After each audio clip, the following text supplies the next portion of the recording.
Bonjour à tous, bienvenue dans ma nouvelle vidéo. Alors aujourd'hui nous allons parler du paramétrage de l'enfance. Le paramétrage de l'enfance, qu'est-ce que c'est? Alors je vous explique. Donc on est tous dans un foyer avec bien souvent un papa et une maman qui, comme on dit dans la société, vont nous élever. Ils vont nous élever, ils vont nous inculquer des valeurs, des manières de vivre qui leur auront été aussi transmis par leurs parents. Et ces manières de nous élever, cette façon de vivre, eh bien nous allons grandir avec, nous allons vivre avec, sans forcément nous dire est-ce que c'est bien pour nous ou est-ce que ça ne l'est pas, puisque on sera jeune enfant et qu'on n'aura pas cette conscience qu'on n'aura pas ce raisonnement-là. Et puis finalement, ces valeurs-là, elles vont rester avec nous, elles vont grandir avec nous et elles vont être dans notre paramétrage en tant qu'adulte. Et parfois, ces valeurs-là, cette façon de voir les choses, cette manière de vivre qui nous a été inculquée, ne nous correspond pas toujours. Et c'est ça, c'est ce dont je vais vous parler aujourd'hui. Alors, on va parler à partir d'exemples, hein, ça sera plus parlant pour chacun de vous. Alors, on va prendre par exemple des parents qui à la maison avaient tendance par exemple à critiquer beaucoup leur entourage. Donc les enfants, ils vont voir que leurs parents critiquent beaucoup les voisins, les amis, la famille. Donc ils vont être élevés en fait dans ce raisonnement-là. Et donc plus tard, ça fera des adultes qui continueront à critiquer leurs voisins, les amis, la famille. Et c'est des personnes qui vont se créer du négatif, hein, parce que vous savez que quand on critique les gens autour de nous, ça nous fait plus de mal à nous qu'à eux. Donc c'est des personnes euh,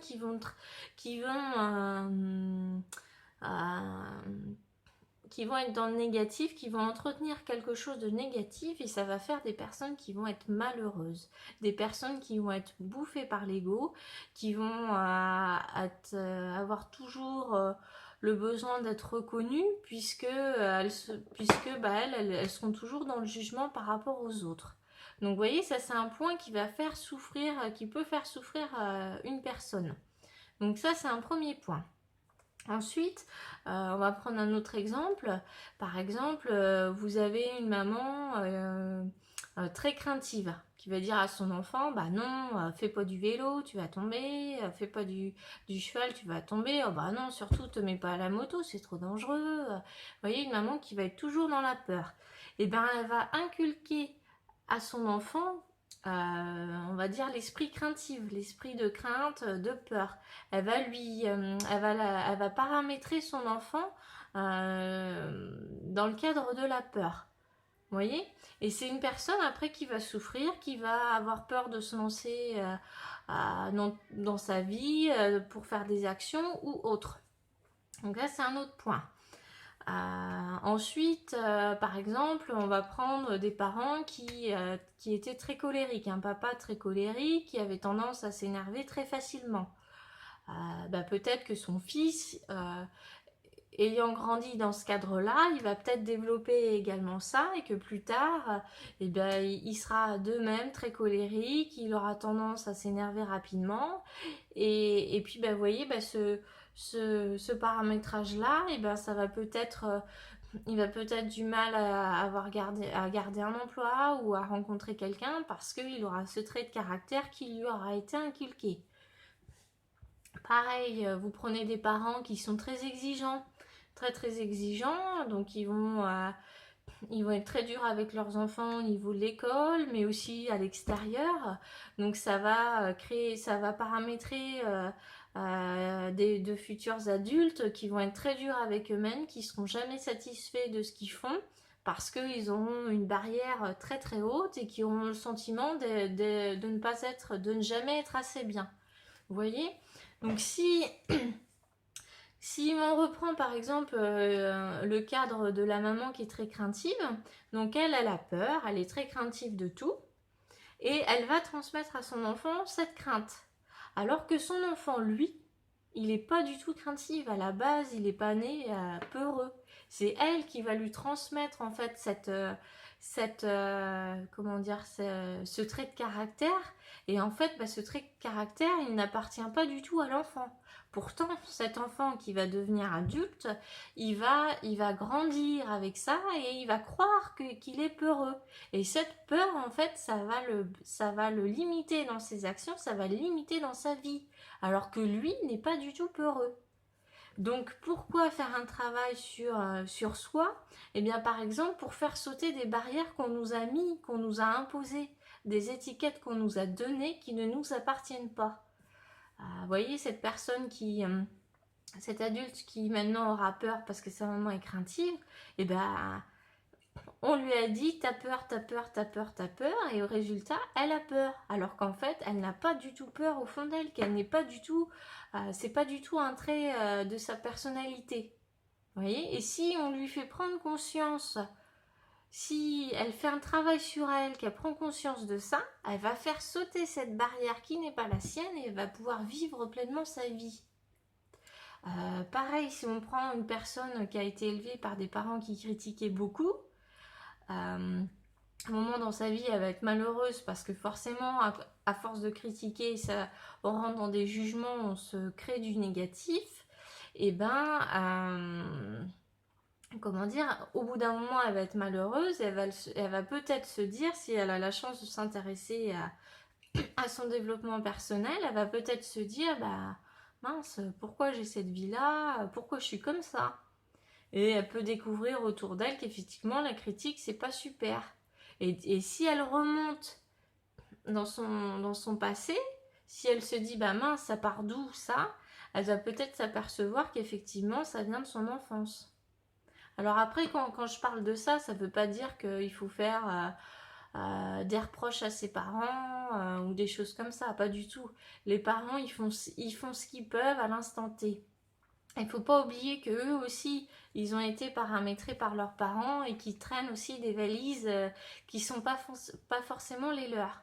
Parce que dans le paramétrage de l'enfance, il y a bien sûr nos parents qui jouent un rôle très important, mais des fois aussi on récolte aussi ceux de nos oncles, de nos grands-parents, arrière-grands-parents. Vous voyez, ça peut remonter assez loin. Et en fait, il y a des traits qui sont flagrants, hein. Des fois on dit tu ressembles bien à ta mère ou à ton père. Il y a des traits qui sont flagrants et qui ne nous gênent pas forcément dans notre vie actuelle, mais il y a parfois des traits qui sont beaucoup plus subtils et qu'il faut aller creuser. Alors vous avez des personnes qui vont faire des thérapies pour connaître un peu la source de leur mal-être, et puis vous avez des personnes qui vont décider de faire ce travail seul. Et par le développement personnel, on peut trouver des réponses à nos questions, à nos mots, M-A-U-X. Donc ce que je voulais vous dire, c'est que comment vous allez pouvoir découvrir des paramétrages qui ne sont pas les vôtres. Eh bien, quand on vous fait souvent les mêmes reproches, ou quand vous avez des réactions de colère, tiens, pourquoi je m'énerve toujours, ou quand vous avez la sensation que vous ne réussissez rien alors qu'autour de vous on vous dit que vous faites du bon boulot, eh bien c'est sur ces points-là qu'il faut creuser. Il faut s'y arrêter. Il faut aussi ne pas les laisser filer et se dire attends, cette remarque-là, on me l'a fait une fois, deux fois, trois fois. Il y a peut-être quelque chose à creuser. Donc creuser dans votre enfance et essayer de voir comment ça se déroulait à la maison. Ou alors, sans passer par des reproches qu'on vous fait, aussi en analysant votre enfance, ce que vous aimiez, ce que vous aimiez pas, et ce que vous avez emporté vous dans votre vie en tant qu'adulte. Vous voyez? Donc on peut creuser là-dedans. Mais moi, ce que je voulais vous dire, c'est que si vous faites ce travail-là pour les personnes qui en ressentent le besoin, on peut découvrir vraiment sa personnalité et on peut faire sauter des barrières en fait qui n'ont jamais été nous. On a cru que ces sentiments étaient les nôtres alors qu'en fait ils n'étaient pas du tout les nôtres.